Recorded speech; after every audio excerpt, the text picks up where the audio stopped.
que 2 prix avant l'aiguille d'or. Mais d'abord, le prix de l'audace, c'est pas mal. All I Can Say is Wow, c'est un très bon titre. Pour remettre le prix de l'audace, voici Quentin Épinay, qui est le fondateur de FGP Swiss and Alps. Venez, cher maître.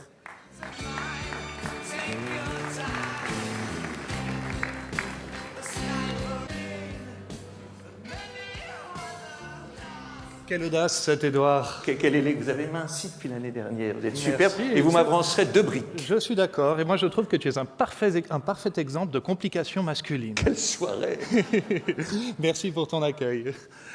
Bonsoir, mesdames et messieurs. Nous sommes passionnés des trésors de la vie, qu'ils prennent la forme d'une grande et majestueuse demeure ou du plus petit et néanmoins infiniment précieux garde-temps, voire qu'ils soient immatériels comme l'est le talent, le travail ou encore l'audace.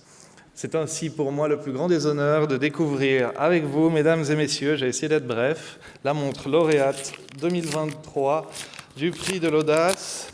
Et le gagnant est la maison Alcé Percé Azur, bravo. C'est Alcé et Benoît Montfort, son fondateur de Maison Alcé, qui viennent prendre leur prix. Bravo à vous.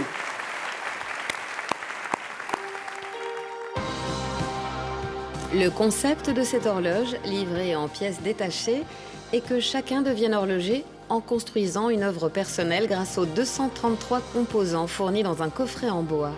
Un manuel avec les instructions et les anecdotes de l'histoire horlogère accompagnera étape par étape les futurs propriétaires.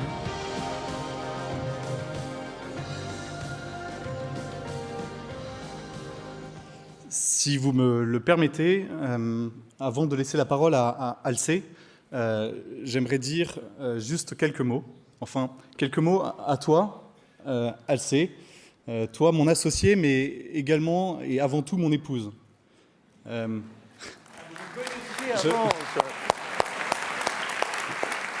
Je crois que nous pouvons être très fiers ce soir, mais pour ma part, je suis surtout très fier de toi, car ce prix, il vient récompenser ton caractère,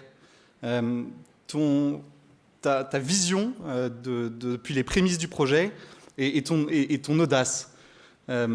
Voilà, on n'a que trop rarement l'occasion de pouvoir en témoigner en public. Et donc ce soir, j'en profite. Bravo Alcé, je t'aime.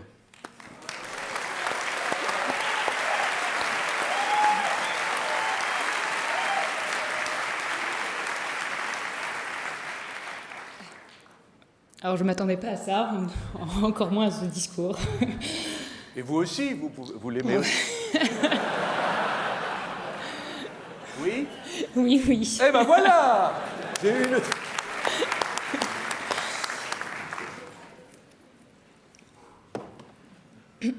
Merci à l'ensemble des membres du jury et à tous les votants de l'Académie pour l'honneur que vous nous faites. Maison Alcé, c'est une histoire très personnelle qui a commencé il y a 25 ans. Petite, j'aimais créer et donner vie à la matière. Je me suis promise de ne pas oublier ce rêve. Alors je suis devenue ingénieure pour inventer, développer, construire, mais surtout pour me mettre au service des artisans. J'ai travaillé pour de si belles maisons, Hermès, Cartier, puis en horlogerie, chez Richemont et Tagueilleur, où la mécanique de l'heure se commande tant par la raison que par le cœur. Ce fut des années extraordinaires. J'ai découvert chez les artisans ce qui m'a semblé être leur raison d'être. Le besoin de se reconnecter au réel par le travail manuel, la culture du beau qui nous élève, et cette fierté dans leurs yeux une fois l'œuvre accomplie. Ce fut pour moi une révélation.